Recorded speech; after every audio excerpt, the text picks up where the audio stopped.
Dispuso Dios, en su sabiduría, revelarse a sí mismo y dar a conocer el misterio de su voluntad, mediante el cual los hombres, por medio de Cristo, Verbo encarnado, tienen acceso al Padre en el Espíritu Santo y se hacen consortes de la naturaleza divina. En consecuencia, por esta revelación, Dios invisible habla a los hombres como amigos, movido por un gran amor, y mora con ellos para invitarlos a la comunicación consigo y a recibirlos en su compañía. Culturizando presenta Pónganse a leer con Pedro Julio. Hola gente, esto es Pónganse a leer con Pedro Julio, un espacio de divulgación de la lectura en el que nos volvemos a encontrar para hacer apología de ese vicio maravilloso que nos une y nos consume a todos los que andamos por aquí, la lectura. Lo primero que quiero decir para arrancar esta nueva temporada, esta segunda temporada de esta maravilla que me ha devuelto la alegría de vivir. Ay, sí, porque ustedes dirán, pero qué cursi. Pues sí, pues yo soy el más cursi de todos. Esta es la segunda temporada, señores, y yo estoy muy contento. En la numeración tradicional sería el episodio número 22, porque en la primera llegamos hasta el 21. Y en estos días estuve yo en una clase magistral de podcaster con Leo Ñañe. Leo Nane, la consiguen en Instagram por si tú sabes. Y ella decía ahí que la mayoría de los podcasts morían en el episodio número 3. Bueno, mira, aquí ya sobrepasamos con ventaja ese número. Que la fuerza nos acompañe para seguir este viaje juntos por el mar de las historias como Arum, aquel muchachito del cuento, del libro de Salman Rushdie, que yo siempre lo recomiendo, es una maravilla. Para los que se acercan por primera vez a este espacio, debo decir que bueno, que se vayan a su plataforma favorita de podcast, que se metan en la página de Culturizando y escuchen los 21 episodios anteriores que anteceden a esta maravilla. Yo soy Pedro Julio y los voy a invitar a pasearse por los libros, por las lecturas, los autores, los poetas y sus poemas, los géneros literarios.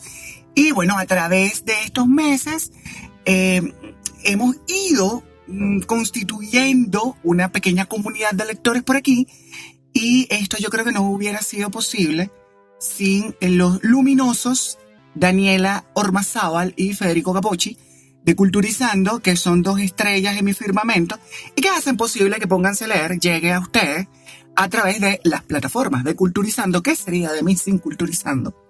Eso suena como a secta. Bueno, ajá. Y bueno, a través de las otras plataformas de escucha de podcast. Bueno, gente, a ver, ya pasada la hora de las complacencias, porque esto, imagínense ustedes que están escuchando Radio Carupa, ¿no? Vamos a lo que nos congrega aquí.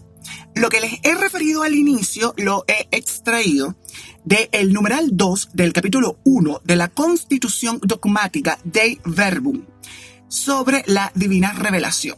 Y dirán ustedes, bueno, pero ¿y esto qué es? ¿Por qué Pedro Julio nos cita esto? Bueno, porque en esta nueva temporada vamos a iniciar con el libro más traducido, impreso y leído en el planeta Tierra, la Biblia. Y esta Constitución Dogmática Dei Verbum sobre la revelación divina es uno de los documentos del Concilio Vaticano II y digamos que es fundamental para entender el aspecto espiritual de este libro que inspira y ha marcado a mucha gente, pero también para entender cómo debería ser nuestra relación con el texto y con lo que contiene el texto. Yo intenté como buscar una manera de definir la Biblia y me pareció que aquí, en este numeral de la Dei Verbum, estaba como contenida la esencia de la Biblia, de la obra, del texto. Para mí la Biblia es eso, es un texto largo como ninguno, que contiene una serie de historias realmente fascinantes que traducen la voluntad de Dios y que han sido escritos por muchas personas distintas a lo largo de los años, que han recibido la revelación por medio de la acción del Espíritu Santo. Ok, yo soy católico practicante y recalcitrante, de manera que para mí esta es la forma como yo veo y creo que es la Biblia. Pero no quiere decir que ustedes tengan que verlo de la misma manera que la veo yo. Independientemente de la religión o el culto que cada uno de nosotros profesemos, la verdad es que la Biblia ha constituido uno de los cimientos culturales más importantes de Occidente. Y esto es un hecho innegable. La Biblia es mucho más que un compilado de reglas y una moral espiritual particular. Aquí estamos hablando de que en este libro está la traducción de un diálogo entre Dios y sus hijos. Y yo, que soy un romántico empedernido, diría que es como una carta de amor. Una carta de amor muy larga y muy linda. Para los católicos, y esto es importante decirlo, todo lo que está en la Biblia gira en torno a Jesús, que es la expresión máxima de ese amor de Dios para con nosotros. La Biblia viene del latín, o la palabra Biblia, mejor dicho, viene del latín biblia, que procede de un término griego que significa libros. Y la Biblia, está compuesta de un montón de libros. Diríamos que la Biblia es un compendio de libros. Son 73 libros divididos en dos cuerpos. 46 de estos libros en el Antiguo Testamento y 27 en el Nuevo Testamento. Originalmente ha sido escrita en 3 idiomas. La mayor parte del Antiguo Testamento fue escrita en hebreo y algunas partes en arameo, y el Nuevo Testamento fue escrito en griego. Hay por lo menos libros como el de Isaías, que está escrito en los 3 idiomas, o al menos en arameo y hebreo. Aquí confluyen más de 40 autores distintos, entre los que encontramos personas de diversas clases, condiciones, posiciones sociales y profesiones, pues porque aquí hay profetas, aquí hay reyes, hay evangelistas, hay apóstoles, y fue escrita en 3 continentes. La mayoría de la Biblia pues ha sido escrita en Israel, que está en Asia, en Egipto, que está en África, en el norte de África, y varias epístolas del Nuevo Testamento se escribieron en ciudades europeas y en algunas islas griegas por ahí. En este punto, yo tengo que decir que mi intención con este episodio no es evangelizar ni convertir a nadie. No, yo no tengo esas aspiraciones, ni más faltaba. Pero yo quiero compartir con ustedes lo poquito que pude aprender cuando estudié teología. Y tengo que decir también que yo eximí con excelentes notas, excelentes calificaciones, todas las materias que vi sobre la Biblia. De manera que eso me da pues ciertos rangos ahí, como tú sabes, para poder comentar acerca del libro. Que dicho sea de paso, yo no lo he leído completo. Y sí, ustedes me han escuchado decir que yo no hablo de libros que no haya leído, porque me parece que eso es un poco fraudulento. Sin embargo, yo he leído gran parte de la Biblia. He tenido que leerla y la he leído por gusto también. Y la he leído en diversos momentos de mi vida. Digamos que no me he leído del Génesis al Apocalipsis de un solo tirón, como me leería un libro tradicional, pero en ciertos momentos de mi vida he leído libros particulares de la Biblia y hay unos que me han volado a la cabeza y al final se los voy a compartir. Como ya les mencioné, la Biblia se divide en 2 cuerpos. Y estos, a su vez, pues contienen unos libros muy particulares y muy especiales. Esos libros que están en la Biblia se dividen a su vez en capítulos y esos capítulos en versículos, lo que hace muy fácil ubicar algo ahí. De manera que si usted quiere, por ejemplo, saber qué dice Santiago 5.3, es muy fácil ubicarse en la carta de Santiago, capítulo 5, versículo 3. Y ya busquen ustedes lo que dice, o es 3.5. Bueno, busquen 5.3 y luego busquen 3.5 y me comentan luego por mis redes y por las redes de Culturizando a ver qué fue lo que consiguieron por ahí. El canon actual se definió por primera vez en el Concilio de Roma, en el año 382, y fue establecido de forma definitiva en el Concilio de Trento al ser declarado dogma de fe en 1563. Ay, Trento, cómo nos gustaba ese concilio. Ay, Dios mío, cómo le gusta a los conservadores. Todavía hay gente por ahí que es muy tridentina, que no aceptan el Vaticano II. El Antiguo Testamento es la primera parte de la Biblia y contiene el Pentateuco. El Pentateuco, que es, digamos, como el libro fundacional o la serie de libros fundacionales, que está acompañado de una serie de libros que podríamos denominar históricos, sapiensales y proféticos. Aquí vamos a encontrar importantes textos no solo para los cristianos católicos, sino también para los hermanos mayores, como los llamó Juan Pablo II, los judíos. Ellos, digamos que tienen lo que nosotros tenemos en el Antiguo Testamento, ellos lo llaman Tanaj, y lo dividen en 3 grupos, que son la Torá, que es la ley, que digamos que son estos primeros 5 libros con los que inicia la Biblia. Está Nevi'im, que son los profetas, y Ketuvim, que son los escritos sapiensales, que digamos que ahí entrarían los salmos o proverbios, por ejemplo. Aquí, en el Pentateuco o la Torá, encontramos, como decía yo, los primeros 5 libros, que son Génesis, Éxodo, Levítico, Números y Deuteronomio.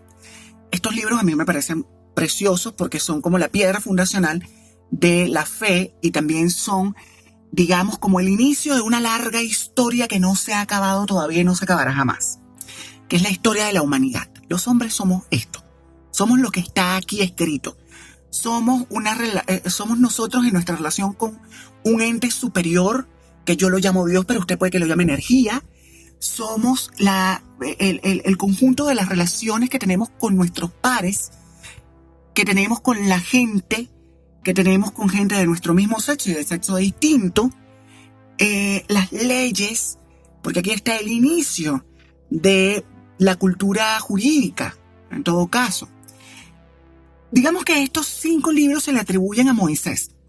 Y Moisés, ¿quién es Moisés? Bueno, ¿se acuerdan de aquel señor que separó el mar para que los judíos pudieran pasar y alcanzar su libertad de los egipcios que le oprimían? Bueno, es ese Moisés, que lo mismo que andaba hablando con unas zarzas en llama, anunciando plagas terribles, pues también escribía los inicios del pueblo de Dios, porque bueno, hay tiempo para todo es cuestión de saberse organizar.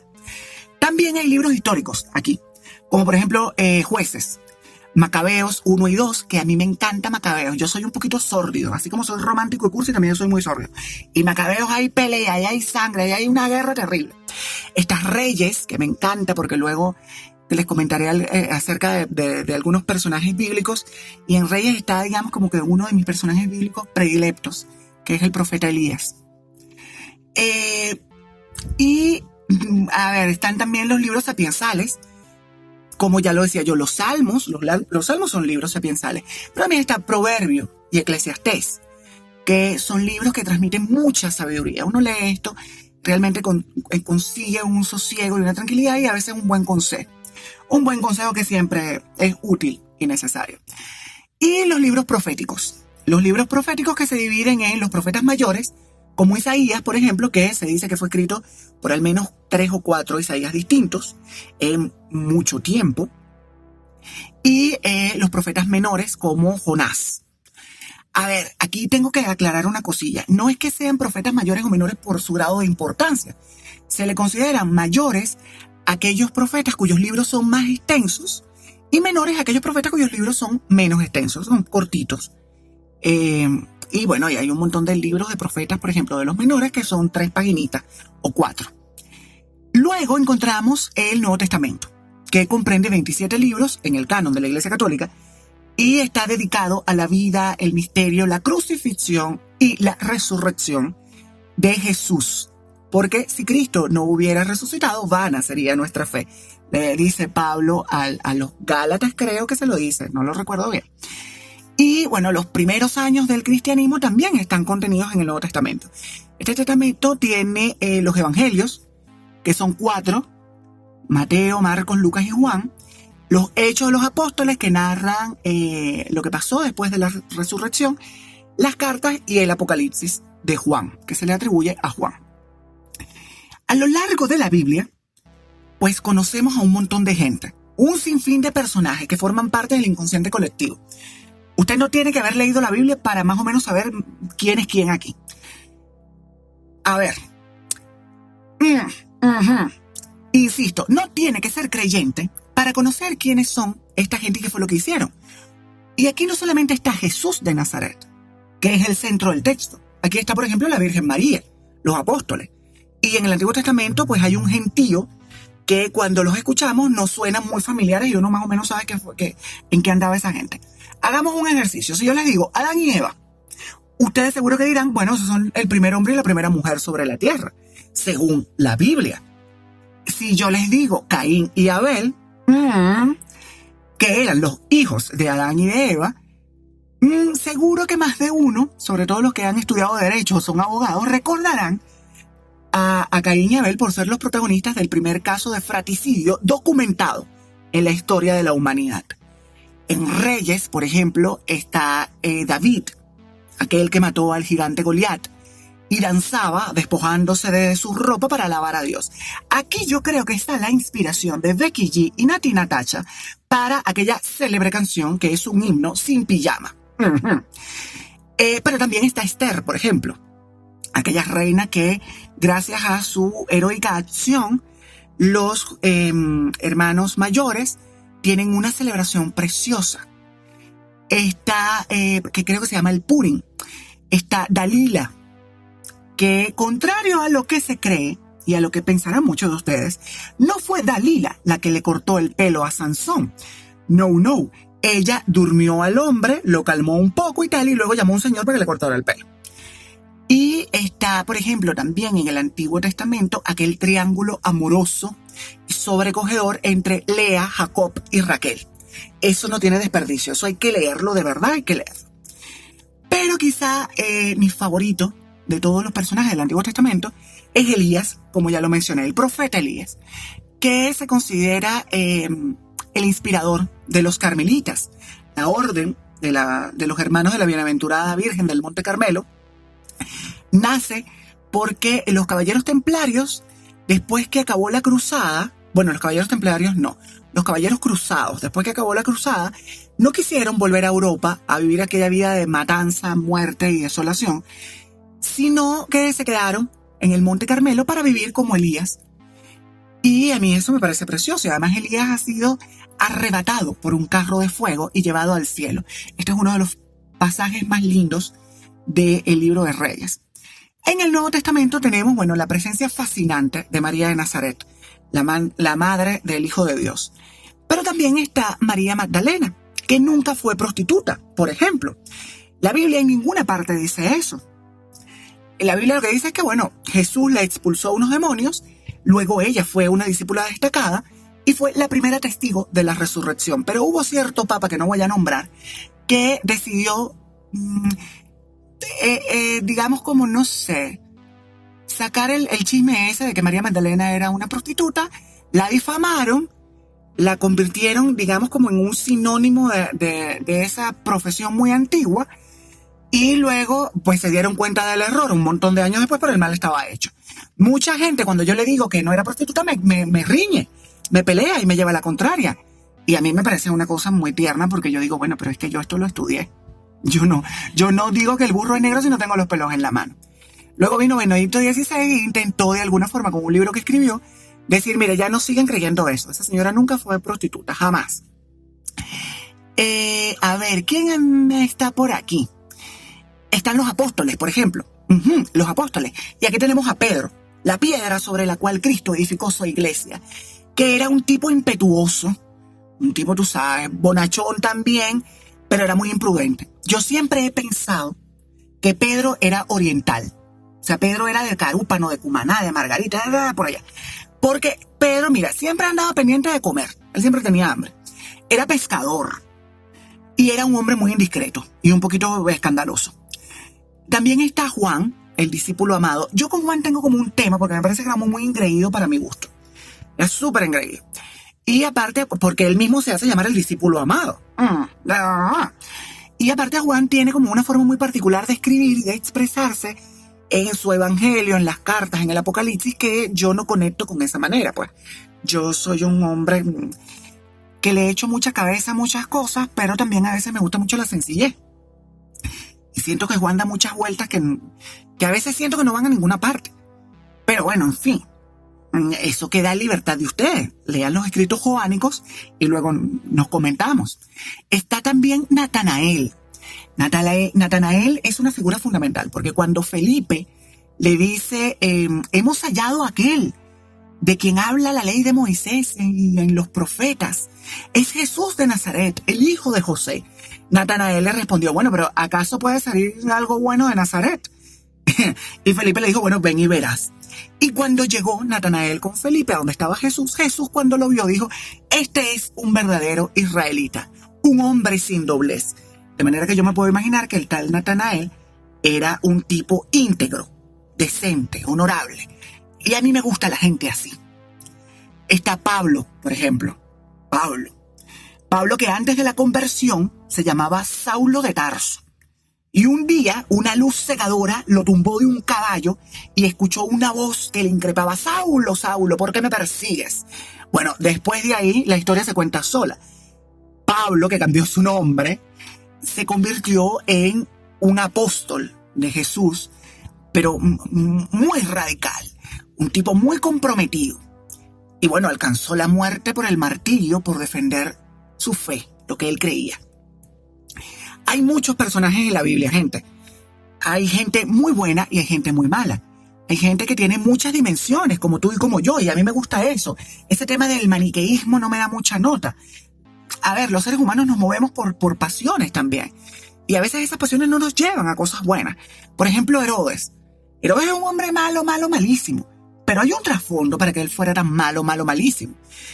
A ver, este hombre, bueno, quizá trasciende lo malísimo y se convierte en un tipo perverso y pervertido. Este hombre fue capaz de mandar a matar a un montón de niños porque unos magos de Oriente le dijeron que un niño nacido en cierta región iba a ser el rey. Y él se sintió amenazado. Aquí les voy a proponer una trivia. Los voy a poner a pensar. A ver, ¿cuántos son los Reyes Magos? Más adelante yo les voy a dar la respuesta a esto. Pero vayan pensando. Sin buscar en la Biblia, vayan pensando por ustedes. ¿Cuántos eran los Reyes Magos? Ahora, hablar de la autenticidad de los hechos narrados y de los personajes que están en la Biblia, pues es algo muy complejo, insisto, porque para los creyentes lo que contiene la Biblia es muy cierto, y eso no se discute, eso es dogma. Pero hay un componente de fe que reviste esa autoridad de la Sagrada Escritura para la gente que cree. Pero siendo objetivos, sabemos que muchos de los personajes existieron, porque hay otras fuentes, aparte de la Biblia, que los citan y destacan ciertos episodios, acontecimientos y personajes muy particulares que están en la Biblia que existieron, que estuvieron caminando por el mundo, por la tierra. Existen muchas versiones de la Biblia. Las ediciones actuales que conocemos de la Biblia están, digamos, traducidas de otras versiones en lenguas distintas. A ver, nadie en ese momento escribió una Biblia en español o en portugués. No, la escribieron, como dijimos anteriormente, en arameo, hebreo y griego. De manera que para la expansión de la fe y del conocimiento de las Sagradas Escrituras tuvieron que hacer algunas modificaciones y hacer unas traducciones. Entonces, bueno, tenemos aquí la primera versión, que es la Biblia de los 70, o la Biblia alejandrina, conocida también como Septuaginta, que se considera la principal porque es la más antigua. Fue escrita en griego entre los siglos 3 y 2 antes de Cristo. Aquí estamos hablando del Antiguo Testamento.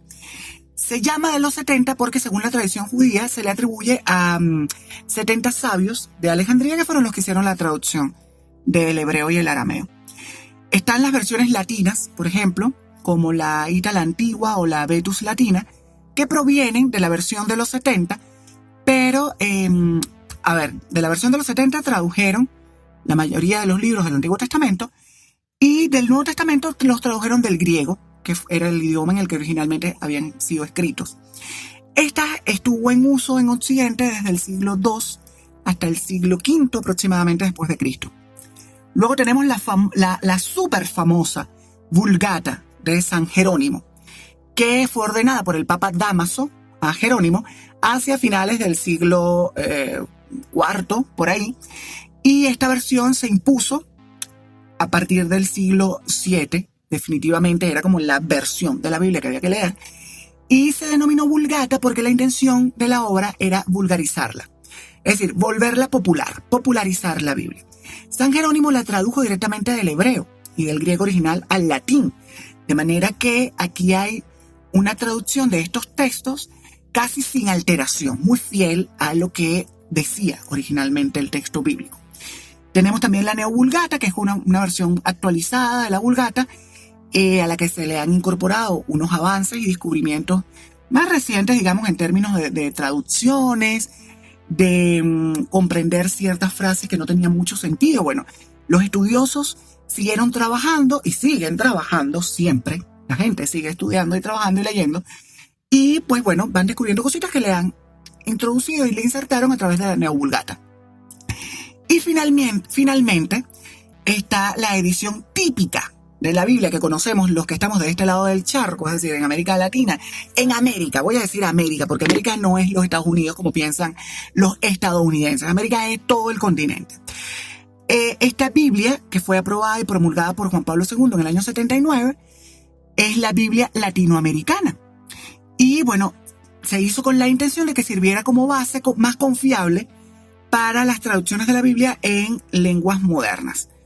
Y bueno, tenemos también la Biblia, como ya dije, la Biblia latinoamericana, la Biblia de Jerusalén, y la que a mí me gusta muy particularmente, porque por medio de esta fue la que yo, por donde yo estudiaba, y también la que yo leo con regularidad, y a través de la que yo pues di ciertas clases también, es la Biblia del pueblo de Luis Alfonso Schockel, que fue un jesuita, estudioso de las Sagradas Escrituras y profesor del Pontificio Instituto Bíblico de Roma, y tiene unas anotaciones muy buenas.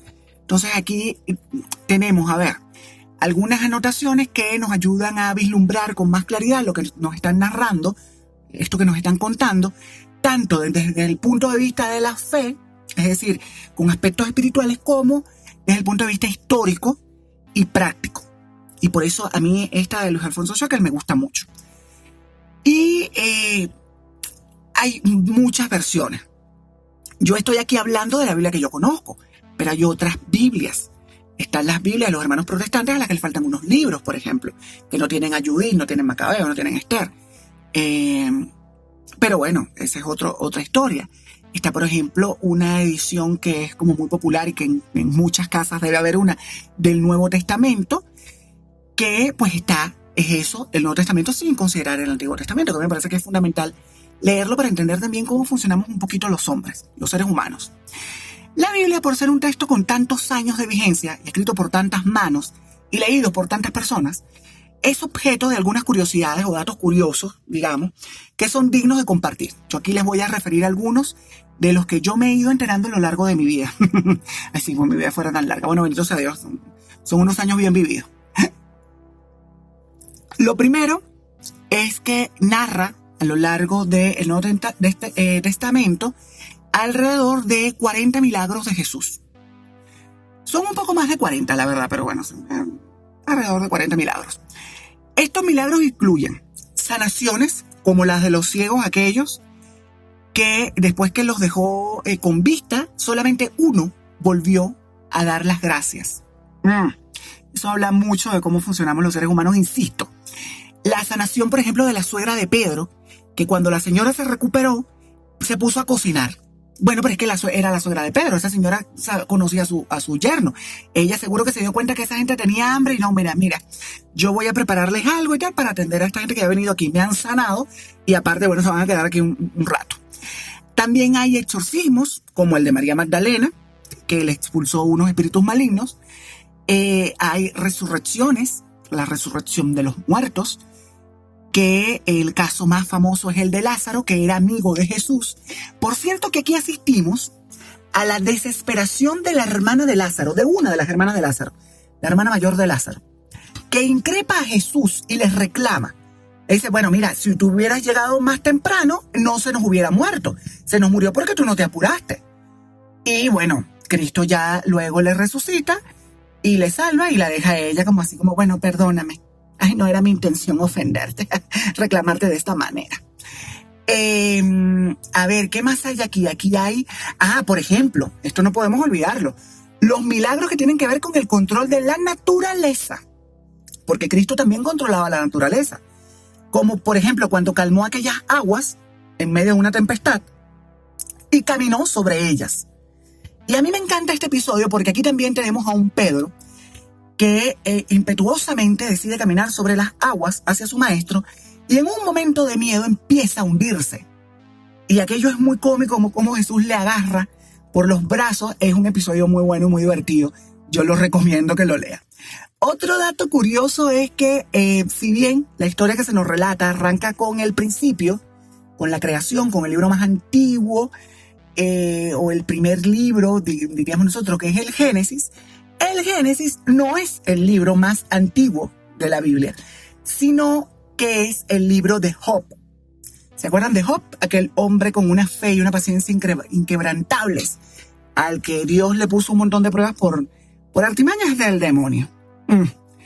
Que fue escrito, este libro, aproximadamente en el año 1400 a.C. Ahora, aquí les quiero compartir un dato que me parece no solo curioso, sino que desmonta muchos mitos y teorías de la conspiración. Seguro que ustedes han escuchado muchas veces eso de los libros y los evangelios apócrifos, que no son más que lo que no es considerado por la iglesia como de inspiración divina. Pero resulta que la iglesia católica sí los considera. Es decir, los acepta y basa muchas de sus creencias en las historias contenidas en los evangelios apócrifos y en los escritos apócrifos. Como por ejemplo la vida de San José. En los evangelios canónicos, que son los que están en la Biblia, no se habla de San José más que en algunos momentos muy puntuales, pero no se da mucho detalle. Es en los apócrifos que conocemos un poquito más la vida del padre adoptivo de Jesús. Y eso está ahí y la iglesia lo reconoce. Entonces, aquel mito de que la iglesia condena, esconde los evangelios y los escritos apócrifos, eso es mentira. Eso es una vil mentira. Pero bueno, alrededor de la iglesia se tejen muchas cosas que a veces son inciertas y otras que son verdad. Tampoco es que aquí vamos a rasgarnos las vestiduras. No. A ver, el testamento, el Antiguo Testamento, termina con el libro de Malaquías. Y esto es más o menos 400 años antes del nacimiento de Jesús. Lo que sucedió entre el año 400 a.C. y el nacimiento de Jesús está contenido en esos evangelios y en esos escritos apócrifos.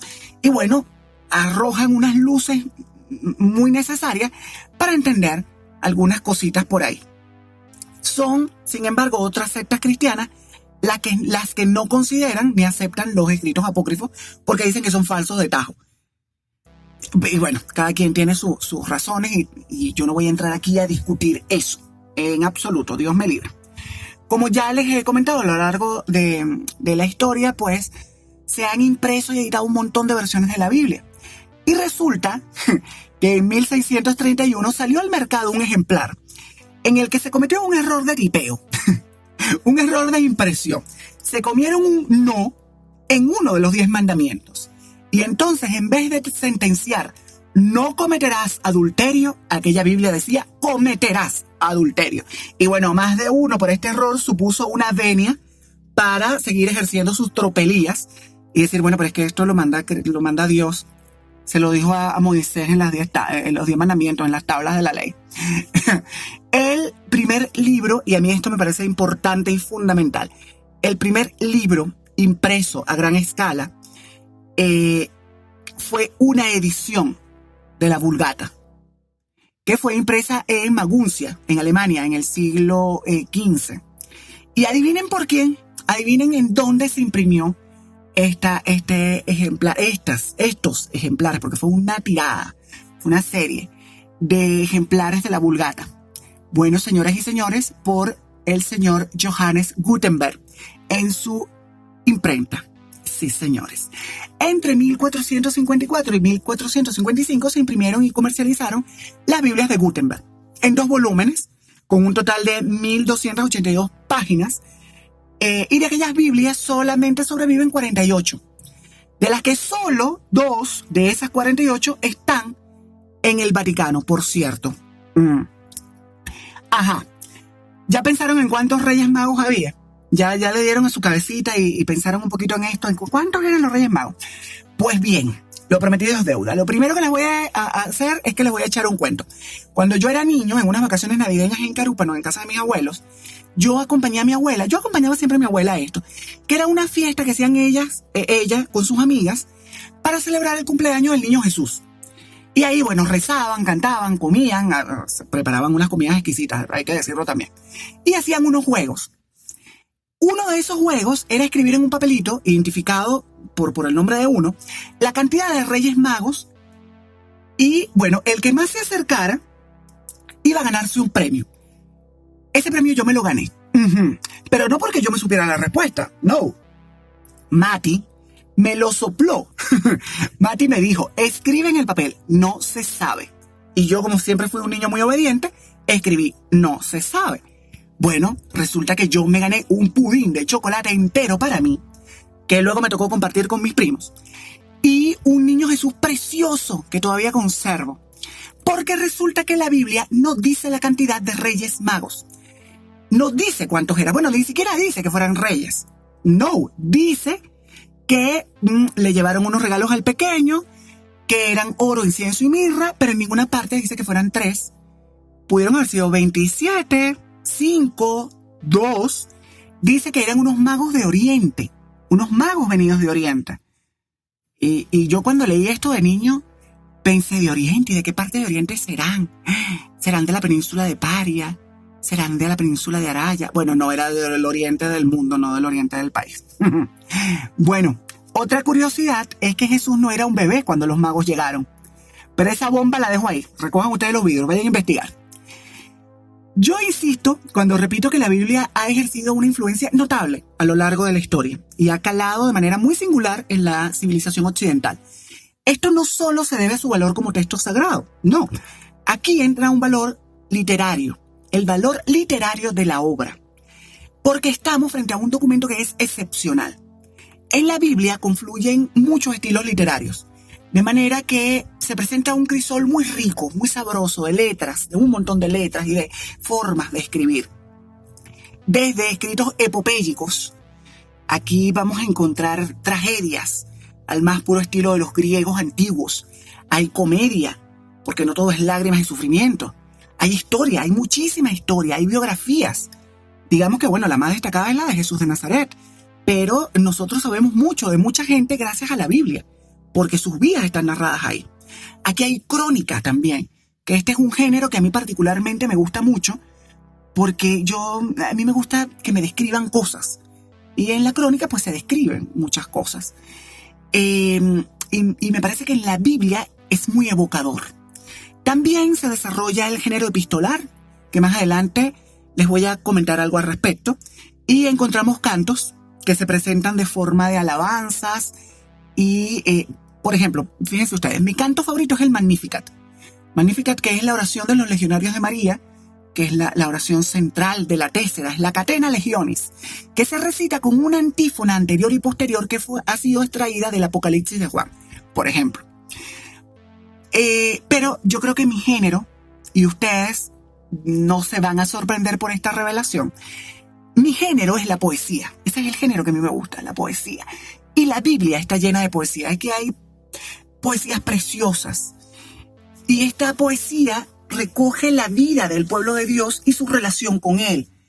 Los más antiguos son, por ejemplo, el Cantar de Débora, que describe cómo su heroína, que es Jael, salva al pueblo hebreo de dar muerte al líder militar cananita.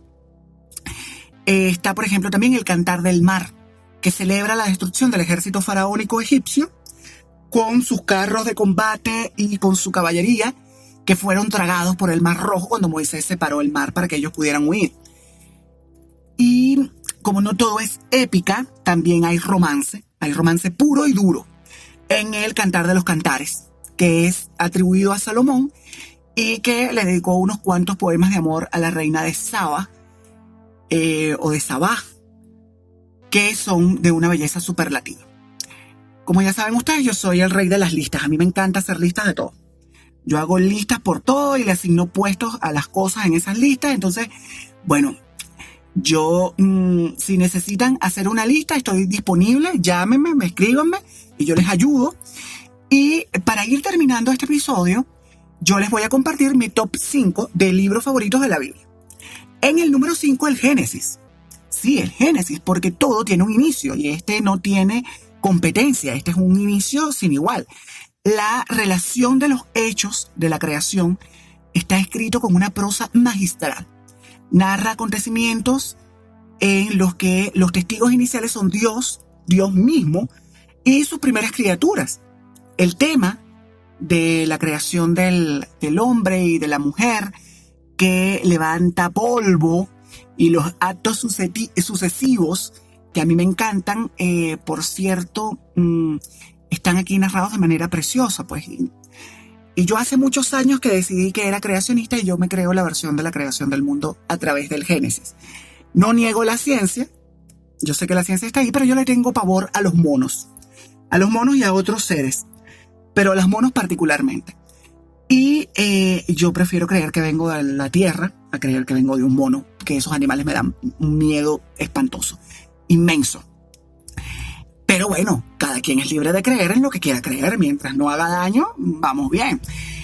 En la misa del Sábado Santo, esa en la que cantamos el Gloria por fin después de 40 días que no lo podemos cantar, bueno, la lectura, ahí se hacen unas lecturas en esa misa, se hacen unas lecturas con las luces apagadas de la iglesia. Esa misa es preciosa, es un rito bellísimo y a mí me gustan mucho los rituales y los ritos y los simbolismos dentro de esos ritos.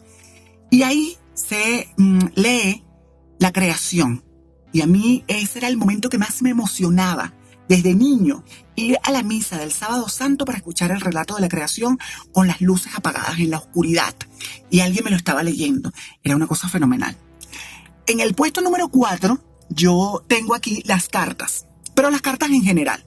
No voy a privilegiar una carta sobre otra, no.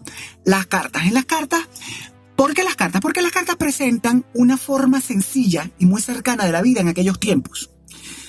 Es decir, las cartas vendrían siendo como una conversación de WhatsApp, ya sea por lo que escribimos o por las notas de voz que mandamos, de cómo vivía esa gente y cómo vivían su fe y cómo vivían ellos también. Y se hace de manera muy llana, porque así es como uno manda un WhatsApp o un mensaje por Telegram o un mensaje de texto o un correo electrónico. Digamos que el correo electrónico quizás puede que tenga un poquito más de formalismo, pero esto es más informal, esto es mucho más natural. Y los que tienen un espíritu cotilla, como yo, un poquito chismográfico, se van a divertir mucho con las cartas, porque por ejemplo, en la segunda carta de Pablo a Timoteo, Pablo le manda saludos a un montón de gente. Le manda saludos a una tal Prisca, a la familia de Onesíforo, pero a un tal Alejandro, que era herrero, no le manda saludos, no le manda nada. Le dice a Timoteo que ese tal Alejandro el herrero lo trató muy mal y que él espera que el Señor le pague como se merece. Eso lo dice la segunda carta de Pablo a Timoteo. Yo tengo mi propia teoría. Yo creo que Pablo mandó a hacer una reja con Alejandro y le pagó por adelantado y bueno, mira, Alejandro se perdió con la plata, con los tubos, con la reja y dejó a Pablo sin rejas y sin dinero. Y por ahí va la cosa, creo yo, eso es una hipótesis mía. Ojo, aquí no hay canon, aquí no hay ninguna autoridad más que una opinión mía. Una opinión basada en mi imaginación que es muy grande y muy maravillosa. En el número 3, yo sitúo a los Hechos de los Apóstoles. Los Hechos de los Apóstoles es un libro que se le atribuye a Lucas, que Lucas lo escribió por encargo de Pablo, porque Pablo era muy bueno para mandar a otros a hacer lo que él no tenía tiempo de hacer, pero él quería hacer. Ay, ese Pablo, ay, Pablito. Bueno, en Hechos se narra la fundación de la iglesia cristiana y la expansión del cristianismo por el Imperio Romano. Y es un documento, un texto, yo diría que es fundamental para entender un poquito cómo es ese proceso de manera histórica, cómo sucedió ese proceso. A través de los Hechos sabemos lo que le pasó a los apóstoles después de la resurrección y bueno, sabemos que todos, exceptuando a Juan, que se murió de viejito en una isla griega por allá, todos tuvieron un destino cruel y sangriento. Aquello fue horrible. Los mataron de forma, pero bueno, el martirio. En el número 2, yo he situado aquí al Evangelio de Lucas. 4 son los evangelios y 4 los evangelistas. Mateo, Marcos, Lucas y Juan. Con esta fórmula yo me aprendí esto para no fallar en el orden de aparición bíblica de los evangelistas. Y bueno, quería compartirla con ustedes. De los 4 evangelistas, de los 4 evangelios que están en el canon de la Biblia, yo me quedo con Juan. Imagínate, dime tú. Con Lucas, me quedo con Lucas. A ver, Lucas era médico. Y ustedes saben que yo tengo una debilidad con esa bella profesión que salva vidas y que conoce de anatomía. Pero Lucas era amigo de Pablo. Y al parecer escribía muy bien. No sabemos si con letra de médico. Eso no lo sabemos. Entonces Pablo le pide a Lucas que relate lo que pasó, los acontecimientos, lo que estaba sucediendo. Y que escriba, digamos, lo que le pasa a la gente de Jesús. Y aquí hay unos datos fantásticos. A ver, Lucas escribe para los no judíos. porque su intención era que los no judíos pudieran entender el mensaje de la salvación sin el componente de la tradición hebrea, de forma que presenta y se centra en historias sobre la vida de Jesús, sobre su nacimiento, su vida pública, los acontecimientos que desembarcaron en su muerte, la resurrección, y este pasaje es hermosísimo, y termina con el relato de la ascensión. En Lucas encontramos los pasajes del Sermón de la Montaña, por ejemplo, que Lucas presenta una versión resumida. Hay otro texto en donde se habla que en un sermón, un niño se quedó dormido y se despertó y todavía Jesús estaba hablando. También está, por ejemplo, la predicación de Jesús por la Galilea. Y mi abuela aquí tenía un refrán muy gracioso que dice cuando uno sale, por ejemplo, a la calle y se demora mucho y camina mucho y llega muy cansado, entonces mi abuela dice, se ha ido a recorrer la Galilea. Están las parábolas más conocidas, como la del Buen Samaritano, por ejemplo, que yo recomiendo la lectura del Buen Samaritano para todos los hermanos latinoamericanos que están recibiendo venezolanos en este momento. Échenle un refrescamiento a esto tan bonito. Y en el número 1, mi favorito por lejos, este es mi libro de la Biblia, El Cantar de los Cantares, que contiene los versos más hermosos sobre el amor. Y donde curiosamente, y este es un dato aquí que nunca se menciona a Dios, aunque yo creo que Dios está inmerso en todo esto que se va relatando aquí, porque Dios es amor. En el Cantar de los Cantares tenemos dos amantes que se encuentran y vamos asistiendo a aquel encuentro como unos testigos privilegiados, como si estuviéramos en la alcoba con ellos. Aquí somos testigos de sus declaraciones de amor, de un amor que es pleno, donde se inspira el deseo mutuo y una intimidad que llega hasta el plano sexual entre ellos. Los estudiosos, como Jacobi, dicen que el estilo de esta obra es dramático lírico. Usted puede leerlo y luego me dice si coincide con este caballero. Y dígame a ver qué deseos le ha inspirado el Cantar de los Cantares. La lectura breve, por cierto, del oficio de las horas, para cuando corresponde a las vírgenes, alguna santa virgen, por ejemplo, Santa María Magdalena de Pasi, está tomada precisamente del Cantar de los Cantares y dice así, yo se las voy a leer. Las aguas torrenciales no podrían apagar el amor, ni anegarlo los ríos. Si alguien quisiera comprar el amor con todas las riquezas de su casa, se haría despreciable. Esto es Cantares 8:7, capítulo 8, versículo 7. No se lo pierdan. Bueno, gente, nos agarró el sereno. Y es hora de ir despidiéndonos. Yo me voy con la alegría de encontrarnos de nuevo y con la esperanza renovada de volvernos a encontrar para seguir compartiendo libros y lecturas, poetas y poemas y muchos poemas, y transitar juntos por este mar de historias y de letras. Yo espero haberles picado la curiosidad y que lean la Biblia. No espero que lo hagan con un sentido espiritual o de fe, en absoluto, no, sino por rescatar el valor histórico y literario de este texto fundamental. Que, a ver, si ustedes logran, luego de la lectura, acercarse y convertirse, bendito sea Dios. Bendito sea Dios. Me despido de todos ustedes. Sí, me despido de todos ustedes, todos los que están del otro lado, de Gustavo Andrés, de Carla Serrano, de Aurora Falcón, de Álvaro Vito, que tiene un podcast buenísimo que se llama Minutos Médicos, que es oro molido. Liliana Flores, Gina Moreno, Ilmar Roas, Alejandra Rodas, Fernando Yavari, Denis Casa, que está en Ecuador, Idalia González, Leslie, Carolina, y evidentemente mi madre, mi mamá, la bibliotecaria, y mis tías, que escuchan esto y están encantadas de seguir escuchándome a mí por este medio ahora, hablando de lo que yo he hablado toda la vida, de los libros. Comenten qué tal les pareció este episodio. Háganlo a través de las redes de Culturizando y en las plataformas de escucha que permitan hacer comentarios. O por mis redes sociales, Pedro Sedeno A, @PedroSedenoA en Instagram y en Twitter. Yo me voy. Sí, me voy. Ya me tengo que ir. Me voy, pero les recuerdo la consigna. Ya la saben ustedes. Pónganse a leer. Culturizando presentó Pónganse a leer con Pedro Julio. Una producción de culturizando.com.